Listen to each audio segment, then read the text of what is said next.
નમસ્કાર મિત્રો, સિને પ્રવેગમાં ફરી એકવાર આપનું સ્વાગત છે. અને આપણે વાત કરી રહ્યા હતા ચાંદ સિતારાની, નેશનલ એવોર્ડ્સની.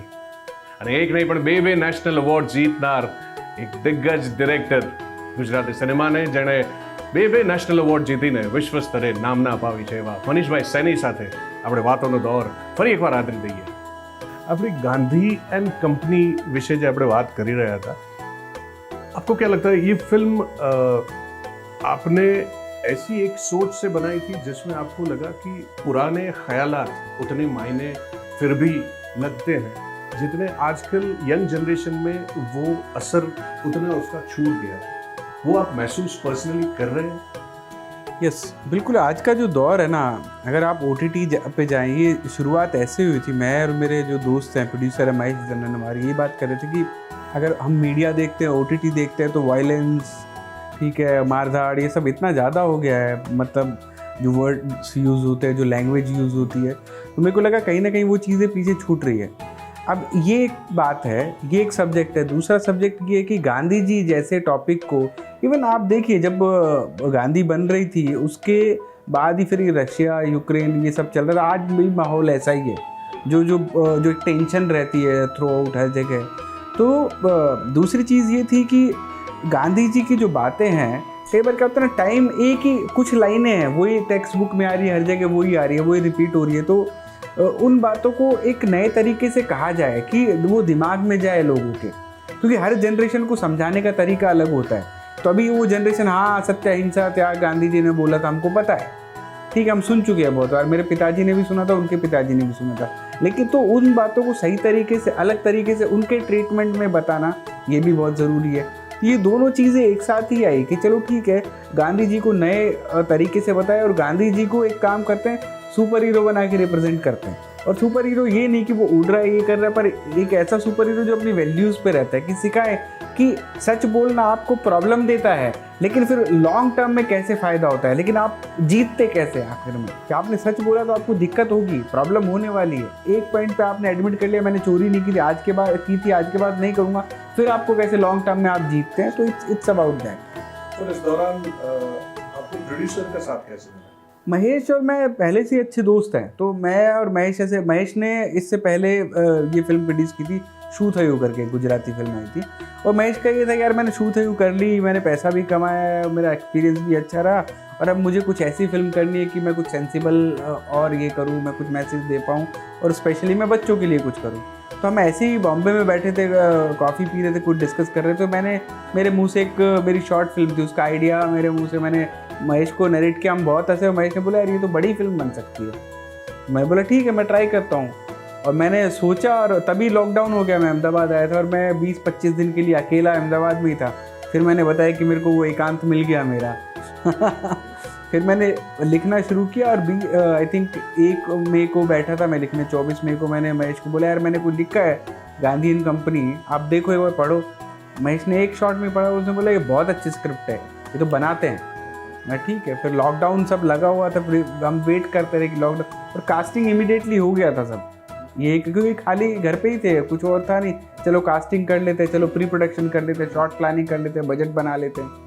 और दिसंबर तक जाते जाते सब सेट हो गया कि चलो ये शूट कर रहे हैं. अभी लॉकडाउन में भी थोड़ी रियायतें मिल गई थी उस टाइम पे, थोड़ा फ्लेक्सिबल हो गया था कि हमको परमिशन मिली कि आप 40 लोगों के साथ 8 बजे तक रात को शूट कर सकते हैं.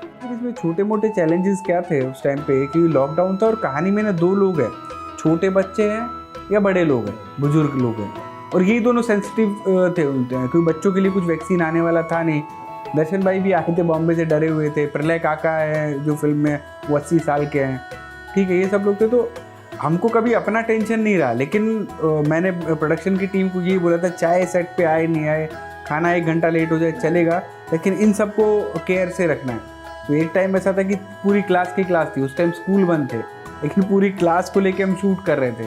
स्कूल वाले भी हेजिटेट कर रहे थे कि सारे प्रोटोकॉल लेके चल रहे थे. तो फिल्म में जो डिफ़िकल्टीज हुई ना, फिल्म बनाना मेरे लिए बहुत आसान प्रोसेस है, मुझे मज़ा आता है, वो खेल जैसा है मेरे लिए. जैसे छोटी सी चीज़ मैं आपको बताता हूँ कि लंच ब्रेक हुआ, बच्चों को बोला चलो खाना खाते हैं, तो मैं प्रोडक्शन की टीम को बोलता था कि आप देख लेना हर एक बच्चा हाथ धोए. तो ये ना कि एक को भी इन्फेक्शन हुआ तो फिर ये हो जाएगा कि फिर शूट पे भी प्रॉब्लम होगा. और शूट तो छोड़िए, साइड में किसी बच्चे को इशू होता है, लाइक शुभ यात्रा जब मैंने शूट की थी तो मित्र गढ़वी को कोविड हुआ, उसके 4 दिन बाद मुझे हुआ, मेरे डीओपी को हुआ, मेरे साउंड रिकॉर्डिस्ट को हुआ।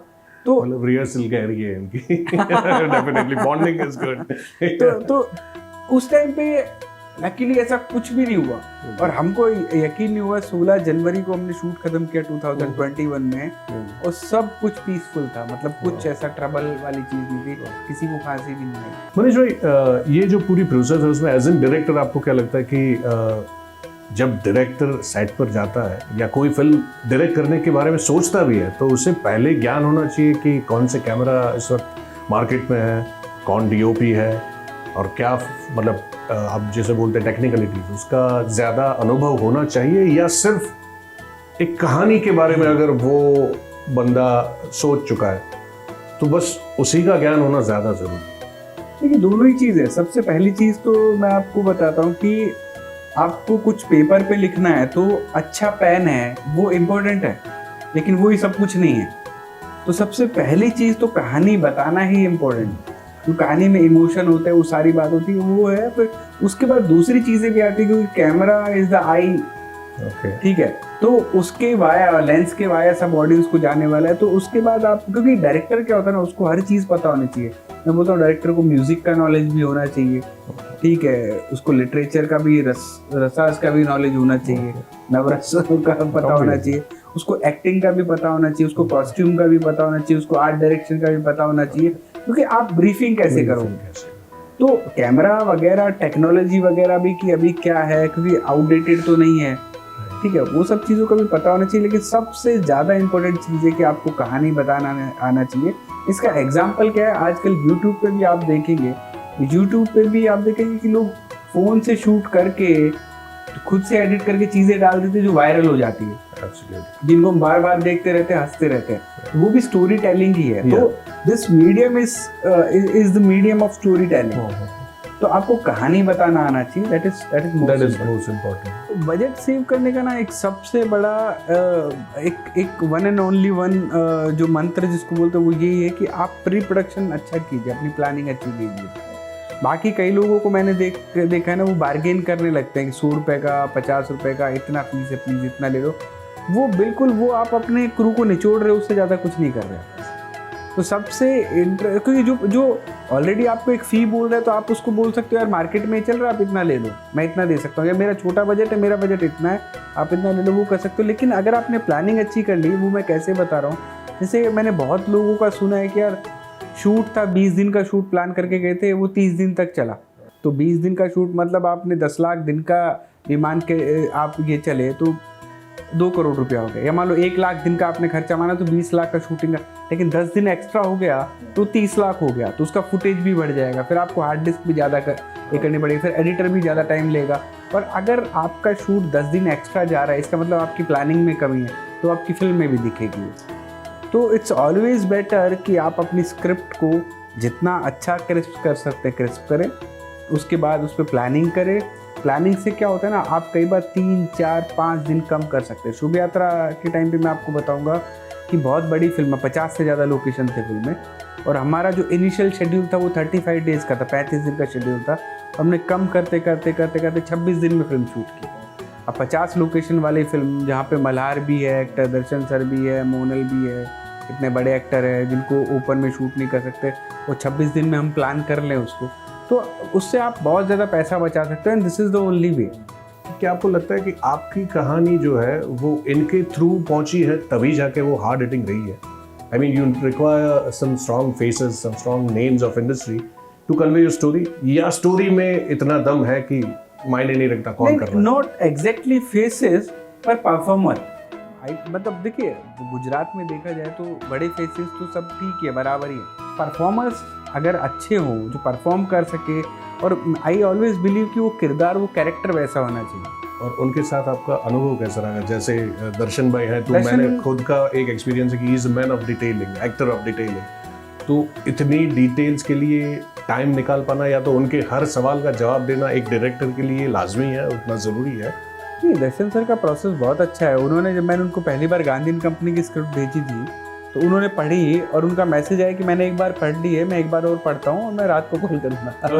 तो इट्स ऑलवेज गुड जब कोई एक्टर आपको ये बोलता है ना कि मैंने एक बार स्क्रिप्ट पढ़ ली, मैं एक बार और पढ़ूंगा, और वो भी दिवाली वाली रात को कि उन्होंने सारे काम छोड़ के, तो फिर आपको लगता है कि अच्छा है, वो करे या फिल्म नहीं करे, पर दूसरी बार पढ़ रहा है मतलब उनका इंटरेस्ट है और वो कुछ बोलने वाले हैं इसके बारे में। दूसरी बार उन्होंने पढ़ी, उन्होंने बोला बहुत अच्छी लगी, लेकिन ये कैरेक्टर ऐसा क्यों कर रहे हैं, वो कैरेक्टर है, उनके बहुत सारे सवाल थे। तो उसमें कई बार आपको मैं बताऊँ अच्छा क्या होता है, हम भी क्लियर हो जाते हैं। तो वो सवाल के जब आप जवाब देने लगते हो ना, तो आपको देखते हैं आपका स्ट्रक्चर, इट्स ऑलवेज हेल्दी कि आपके एक्टर आपसे डिस्कस करे, सवाल पूछे, आप जवाब दें। क्योंकि सेट पे और भी पीछे भी जूनियर आर्टिस्ट खड़े होते हैं, कई बार हमको पता नहीं होता कि उनको क्या करना है, क्योंकि हमने जब लिखते टाइम सोचा था कि इसको ये बताना है, वो पीछे सर हमको हंसना है या सीरियसली देखना है, क्या करना है। तो दर्शन सर का प्रोसेस ही, वो सवाल बहुत सारे पूछते हैं और उसके बाद, और वो सारे सवाल पूछते हैं शूटिंग से पहले, शूटिंग के बाद वो संभाल लेते हैं। दूसरी चीज़ क्या थी, गुजराती फिल्मों में मैं आपको एक इंटरेस्टिंग बात बताता हूँ, जैसे गांधीयन कंपनी और ढ की बात बताता हूँ। ढ में नसरुद्दीन शाह साहब थे, बच्चे थे जिन्होंने पहली बार एक्टिंग की थी, और उसके बीच में कुछ एक्टर थे जो गुजराती, उसमें सीजन एक्टर भी थे, ऐसे एक्टर भी थे जिन्होंने बहुत सारी गुजराती फिल्मों में काम किया है, सीरियल वाले एक्टर भी थे। तो ये पूरा मिक्स था, एक प्लेटर था। अब पूरे प्लेटर को लेके आपको एक फिल्म बनानी है, एक डिश बनानी है ना, कि सब उसी मोहल्ले का, उसी सिटी के, उसी गांव के लोग लगे, किरदार लगे। ये बहुत बार मुश्किल होता है, क्योंकि जो बहुत सारे एक्टर को लगता है मैं आया हूँ तो एक्टिंग तो करनी पड़ेगी।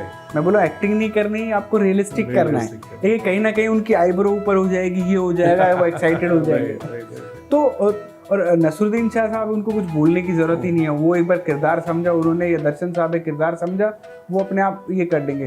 बच्चों को पूरा ब्रीफ देना पड़ता है, और कई बार बच्चों को क्या करना पड़ता है ना, सिचुएशन बतानी पड़ती है कि तुमको जाके ये सामान इसको देना है, वो डांटेगा तो तुमको भी चिल्ला देना है। तो उनको ऐसे ट्रीट किया जाता है, तो वो बहुत सारा होमवर्क हो जाता है। ठीक है, तो दर्शन सर का ये था कि वो मेरी थोड़ी हेल्प कर देते थे। जैसे कई बार कंटिन्यूटी बच्चों को समझा देते थे कि बेटा तुमने उस शॉट में इधर से ये लिया था, इस शॉट में भी ऐसे ही करना, तब तुमने लेफ्ट हैंड यूज किया था, अभी भी लेफ्ट हैंड यूज कर। I think that contributes to the film overall. Exactly, तो यही होता है। तो मेरे लिए कई बार स्ट्रगल होता था, और मेरी एक आदत क्या है ना, मैं कुछ भी असिस्टेंट डायरेक्टर पे ज़्यादा नहीं छोड़ता हूँ। तो उनको मैं और अलग काम देता हूँ, जो भाग दौड़ वाले होते हैं, तो सारी चीज़ें मैं इधर मैनेज कर लेता हूँ। मैं बोलता हूँ ये मैं कर लूँगा, शुरू में बोलता हूँ, बाद में मेरे को दिक्कत भी होती है, पर मैं खींच लेता हूँ किसी तरीके से। तो दर्शन सर जैसे कोई एक्टर आते हैं तो वो उसमें हेल्प करते हैं। ऑन लोकेशन जाते ही थोड़ी सी चैलेंजेस तो होनी चाहिए, मतलब अगर जनरेट हो गई तो ज़्यादा अच्छा है। आप जाके मतलब एक्सपेक्ट करते हो कि थोड़ा सा केओस भी हो जाए, और उसमें से कुछ मटेरियल अगर निकल आए स्पॉन्टेनियस, तो वो ज़्यादा बेहतर है। नहीं, but I don't believe in that chaos. मैं हमेशा डरता हूँ, मेरे को पैनिक अटैक आ जाते हैं कई बार। तो मैं प्लान ये करता हूँ कि जितना प्लान किया हो सब वैसा का वैसा ही रहे, उसके बाद एडिशनली प्लान के ऊपर से मुझे कुछ शॉट्स मिल जाए, मैं इम्प्रोवाइज कर लूँ, तो इम्प्रोवाइज इज बेटर। क्योंकि कुछ भी जैसा मैं प्लान करके चला जा रहा था, उसके अलावा अगर कुछ होता है ना, थोड़ा कंफ्यूजन होता है। क्योंकि क्या होता है ना, आपने एक स्क्रिप्ट को इतना टाइम दिया, आपने कम से कम 50 बार उसकी नरेशन की है, तो आपको पता है वो किस फॉर्मेट में जाने वाली है। नरेशन करते करते आप करेक्ट करते रहते, सेट पे जाके चेंज करना वो थोड़ा गड़बड़ होता है। इम्प्रोवाइज हो सकता है वो, जैसे मैं बताता हूँ, अभी गिद्ध जब मैंने की संजय मिश्रा सर के साथ, तो उसका लास्ट सीन एक शमशान में था। हम नडियाद के पास एक्चुअल शमशान में शूट कर रहे थे, रात को 2 बजे हम शूट कर रहे थे। तो 2 बजे शूट करते करते मुझे एकदम से दिमाग में आया कि ये एंडिंग है ना, ये काम नहीं करेगी, ये मज़ेदार एंडिंग नहीं है। और मेरे दिमाग में एक दूसरी एंडिंग आई, तो मैंने संजय सर को बोला कि सर ऐसा लग रहा है, क्योंकि एक्टर से आपको कहानी डिस्कस करनी चाहिए। एक्टर लोग अच्छे एक्टर अच्छे स्टोरी टेलर होते हैं। तो मैंने उनसे डिस्कस किया, वो बोले मनीष अच्छा आइडिया है। मैंने डीओपी से डिस्कस किया, डीओपी ने बोला सेफ्टी के लिए आप दोनों एंडिंग शूट कर लो, ये भी कर लो वो भी कर लो। और आपको जान के हैरानी होगी कि एडिट पे मैंने तीसरी एंडिंग यूज की। तो मैंने वो दोनों जब मैं एडिट पे बार बार देख रहा था, तो मुझे लगा नहीं ये भी काम नहीं कर रहा है, ये भी नहीं काम कर रहा है, कुछ इम्पैक्ट नहीं आ रहा है, बहुत फिल्मी लग रहा है, हार्ड हिटिंग नहीं है। फिर एक तीसरा एंडिंग दिमाग में आया कि हाँ चलो वैसा करे तो कैसा होगा। फिर 2 दिन का ब्रेक लिया, फिर से देखा, फिर मेरे जो को प्रोड्यूसर्स थे उनके साथ मैंने डिस्कस किया, तो उन्होंने डेफिनेटली बोला कि यार this ending, new ending is better. तो मतलब एज एन डायरेक्टर आपको उतना सेंसिटिव तो रहना ही चाहिए अपने आप के साथ कि you yourself are the audience. हाँ, यू आप रिजिड नहीं हो सकते, लेकिन एक रूम आप इम्प्रोवाइजेशन के लिए रख सकते हो। यू कैन टेक चांस, और आपको कंटिन्यूस वो पल्स महसूस करना होता है। वो ऑन लोकेशन आप करते हैं एक्टर को लाइव देख के या ऑन मॉनिटर? नहीं, मैं ऑन लोकेशन करता हूँ। मैं मॉनिटर नहीं देखता हूँ, मैं कैमरा का मॉनिटर देखता हूँ। मैं क्या करता हूँ ना, कैमरा के पास डीओपी के पास जाके खड़ा हो जाता हूँ, उसके शोल्डर पे हाथ रख लिया, मैं देखता रहा, इधर देखता रहा, फिर मैंने एक्टर को देखा, इधर देखा, एक्टर को देखा, इधर। तो this is my process. Monitor पे मैं बैठ नहीं सकता हूँ क्योंकि मेरी आदत है सेट पे मैं इधर जाता हूँ, उधर जाता हूँ, इधर जाता हूँ। तो मैं एडी को भी नहीं बोलता हूँ जाके क्या ठीक करना है, क्योंकि मुझे लगता है मैं उसको बताऊँगा ये कर, इससे बेटर है यू गो करेक्ट दैट, आके देखो। उसको डीओपी को पूछा ठीक लग रहा है अभी, बोले हाँ ठीक है चलो लेट्स डू। मनीष भाई, ऑन લોકેશનની વાતો, રાઇટિંગ પ્રોસેસની વાતો ઘણી આપણે વાત કરી, ડિરેક્ટર તરીકે ફીલ કરવાની વાતો કરી, તમારા હિસાબે માર્કેટિંગ કેટલું મહત્વનું આજના જમાનામાં? मार्केटिंग बहुत इम्पोर्टेंट है। मतलब मैं आपको बता दूँ, पहले जब मैंने पहली फिल्म बनाई थी तो हमने ढ में इनिशियली 1.5 करोड़ के आसपास इन्वेस्ट कर दिया था। ठीक है, टेक्निकल उन चीज़ों पे हमने बहुत पैसा खर्चा किया था उस टाइम पे, जबकि फिल्म का कैनवस छोटा है, इतना बड़ा कैनवस नहीं है फिल्म का। लेकिन जब वो पैसा लगाने के बाद फिल्म बना ली, और मैंने मेरे इंस्टीट्यूट से मेरे को रियलाइज़ हुआ कि इतना ही सीखा कि फिल्म कैसे बनाते हैं, अब उसको थिएटर में कैसे लेके जाना है, उसकी मार्केटिंग, ये मैंने तो सीखा ही नहीं, और ये सोचा भी नहीं कि ये करना होगा। तो उस टाइम पे ना थोड़ी देर के लिए हम स्टक हो गए थे, अभी क्या करना है। तो मार्केटिंग इतना इम्पोर्टेंट, जैसे अभी बोलते कि 2,500 से 3,000 फिल्में इंडिया में बनती है हर साल, लेकिन आपको ये भी बता दूं कि 7 से 8,000 फिल्में एक्चुअली बनती है। ये इतनी फिल्में जो एग्जिबिट हो जाती हैं, वो 4 से 5,000 फिल्में ऐसी थी जो बन जाती थी, डब्बे में बंद हो जाती थी, रिलीज़ नहीं होती थी, वो सारा वो वाला प्रोसेस था। तो एग्जिबिट करना, मार्केटिंग करना। दूसरी चीज़ ये है कि चलो एक तो आपने रिलीज़ कर दी, रिलीज़ करने का प्रोसेस भी इतना मुश्किल नहीं है, लेकिन सबसे इम्पोर्टेंट प्रोसेस ये है कि आपने अच्छी फिल्म बनाई तो लोगों को बताना कि यार ये अच्छी फिल्म है, आप जाके देखो थिएटर में। ये बहुत इम्पोर्टेंट ये अभी इसमें 2 तरीके का होता है। कई बार एक ख़राब फिल्म होती है, उसकी अच्छी पब्लिसिटी हो जाती है, उसको लोग देखने जाते हैं, थिएटर में गाली दे के आते हैं, और उससे क्या होता है ना, उससे अच्छी आने वाली फिल्मों को नुकसान होता है। कि आप मान लीजिए अगले हफ्ते एक अच्छी फिल्म आ रही है, ऑडियंस बोले नहीं यार नहीं देखने जाना है, वो देखने गए थे, पिछली बार वो 500 रुपये इसके ख़राब हुए, 400 रुपये पॉपकॉर्न के ख़राब हो गए, तो 1,000 रुपये का चपत नहीं लगवानी है हमको। ख़राब फिल्म है, अगर उसकी पब्लिसिटी अच्छी हो सकती है तो अच्छी फिल्म की तो ज़रूर हो सकती है। ठीक है, कई फिल्मों के ट्रेलर इतने ज़ोरदार होते हैं, फिल्म ख़राब होती है। तो मैं बोल रहा हूँ कि आपको कम्युनिकेट करना, तो इसीलिए हम सहारा लेते हैं। जैसे गांधी एंड कंपनी, हमको पता है कमर्शियल फिल्म नहीं है, उसका बजट पब्लिसिटी का इतना नहीं हो पाएगा, तो हम क्या करते हैं, हम सबसे पहले उसको हमने फेस्टिवल्स में भेजा। ठीक है, एक फेस्टिवल में जीती, हमने सोशल मीडिया पे, न्यूज़पेपर में डाला, और मीडिया सपोर्ट तो करता ही है। जैसे आज आप लोग भी हैं तो आपको पता चला नेशनल अवार्ड वाली फिल्म है, तो चलो इसको सपोर्ट करना चाहिए, ये कोई कमर्शियल वेंचर नहीं है। ठीक है, तो उस टाइम पे तो उनका रूट फिर हम वो लेते हैं कि पहले फेस्टिवल में हम उनको भेजें, अप्रिसिएशन मिले, लोगों को बताए, फिर लोग वेट करें कब रिलीज़ होगी, फिर रिलीज़ करें तो कुछ लोग देखने जाएंगे। और ये फिल्में ऐसी है, इनमें यही है कि इनका कमर्शियल बजट भी इतना ही होता है, तो वो ऑडियंस भी देख ले तो हमारा काम हो जाता है। तो मार्केटिंग बहुत ज़रूरी है, हेल्दी मार्केटिंग उससे भी ज़्यादा ज़रूरी है। आपके कहानी कहने की एक जो क्षमता तो नहीं बोलूँगा, लेकिन एक जिद कि आज का ऑडियंस हो चाहे कल का ऑडियंस हो या चाहे कोई भी कैटेगरी का हो, लेकिन आपने जो सोचा है, आपके दिल से जो कहानी निकली है, पहुँचनी चाहिए ऑडियंस तक। मेरा प्रॉब्लम क्या है ना, मेरे दिमाग में कहानी आती है ना, मुझे नींद आनी बंद हो जाती है। मुझे लगता है लिखनी चाहिए, बतानी चाहिए। उस प्रोसेस में क्या आप ये कभी मतलब एक डर लगता है कि नहीं अब ये तो पुरानी सी हो गई, या तो ये अभी तक this is not the perfect time to say, अगले 2 साल के बाद कहूँगा, ऐसा? वो हम खुद से, कभी मैं आपको बताऊँ ना, खुद से शुरू में नहीं ये जज कर पाते हैं। तो मैं क्या करता हूँ ना, और बहुत सारे राइटर यही प्रैक्टिस करते रहते हैं कि एक ग्रुप है, उनको हम सुनाते रहते हैं। जैसे मेरी वाइफ को मैंने सुना दी, मेरे दोस्तों को मैंने सुना दी, और ये सारे ऐसे लोग हैं जो मुंह पे बोलते थे हाँ अच्छी है पर फिल्म बनाने लायक तो नहीं लग रही। अच्छा। कोई लोग बोलते हैं हाँ अच्छी है पर आजकल कौन देखेगा। तो ठीक है, तो उसमें 2 चीज़ें होती है। एक चीज़ क्या होती है, एक चीज़ ये होती है कि शायद मैं ठीक से बता नहीं पाया उनको, और दूसरी चीज़ ये होती है कि हाँ सही बात है। तो उसमें आपको कान खुले रखने की बहुत ज़रूरत है। मतलब आप ऐसा नहीं हो सकते कि नहीं अच्छी है ऐसे कैसे बोल रहा है, मेरी कहानी को खराब क्यों बोल रहा है। तो आपको उन लोगों पे ट्रस्ट करना पड़ता है। तो मेरी आदत यही है, मैं सोचता हूँ तो मैं सुनाता बहुत लोगों को। जैसे ढ का भी यही हुआ था, हमने बना के अलमारी में डाल दी और 5 साल बाद, जैसे मैंने बताया था 2009 में लिख ली थी, तो 2015 में फिर से मैंने निकाली, उसकी धूल वूल साफ़ की, ये सब किया और मैं मेरे दोस्तों को मैंने पढ़ी तो मैं सबको बताया यार ढ का मैं ये लिखा था, वो सीन कल मैंने पढ़ा, दोबारा मैंने याद किया तो सबने मेरे को बोला वो इतनी अच्छी फिल्म थी, इतनी अच्छी कहानी, हमको याद है, तूने वो सीन लिखा था, तूने अभी तक बनाई क्यों नहीं। तब रियलाइज़ होता है कि हाँ इनको याद है, मतलब वो बननी चाहिए वो चीज़। और आपके हिसाब से क्या लगता है कि मतलब ये एक फॉर्मेट के हिसाब से कहानी आजकल जो इतने सारे मनोरंजन के माध्यम बन गए, तो उस हिसाब से सोचनी चाहिए या कहानी जब बतानी है तो बतानी है, वो कोई भी फॉर्मेट पे आ जाए? कहानी आप सोचिए, फिर लोग आपको बता देते हैं कि ये तो OTT की फिल्म है तो नेटफ्लिक्स को तुम पिच करो, या ये तो थिएट्रिकल फिल्म है, या ये तो ऐसा शॉर्ट फिल्म है, तुम बना के ना ज़्यादा पैसा खर्च मत करो, यूट्यूब पे डाल देना, लोग देखेंगे, या फेस्टिवल में भेज देना। मैं ये बोलता हूँ प्योरिटी से सोचो।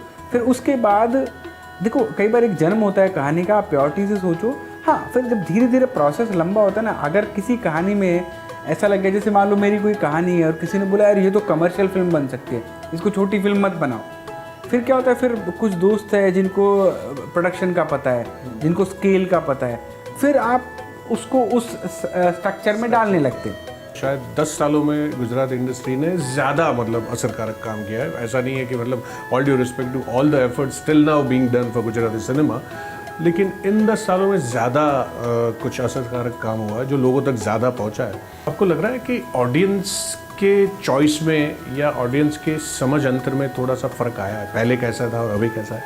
अगर 10 सालों की बात करें तो डेफिनेटली पिछले 10 सालों में एग्जैक्टली 10 साल ही होने वाले, केवी रितेजाइश और हर टाइप के, छेल्लो दिवस भी उसमें आप उसमें काउंट कर, करसनदास भी उसमें काउंट कर लीजिए, हिलारो भी उसमें काउंट कर लीजिए, तो डेफिनेटली ये 10 साल तो बहुत प्रोडक्टिव रहे हैं। जैसे मैं कई बार मेरे मीडिया वाले दोस्तों से बात करता हूँ तो वो बोलते गुजराती इंडस्ट्री में क्या हो रहा है, क्यों हो रहा है वो। मैं बोला नहीं, ऐसा ही होता है किसी भी इंडस्ट्री में। हिंदी में क्या हो रहा है तो मलयालम में क्या हो रहा है, मलयालम में मैंने वो बोलते नहीं मलयालम में तो अच्छी फिल्में बन रही है। मैं बोला आप 5 फिल्मों के नाम बताओ मुझे, और वो आप 5 ही फिल्मों के नाम बता पाओगे, आप 20 फिल्मों के नाम नहीं बता पाओगे, 5 भी मुश्किल से बताओगे आप मेरे को। तो ऐसा ही होता है कि किसी भी इंडस्ट्री का रेशो इतना ही होता है।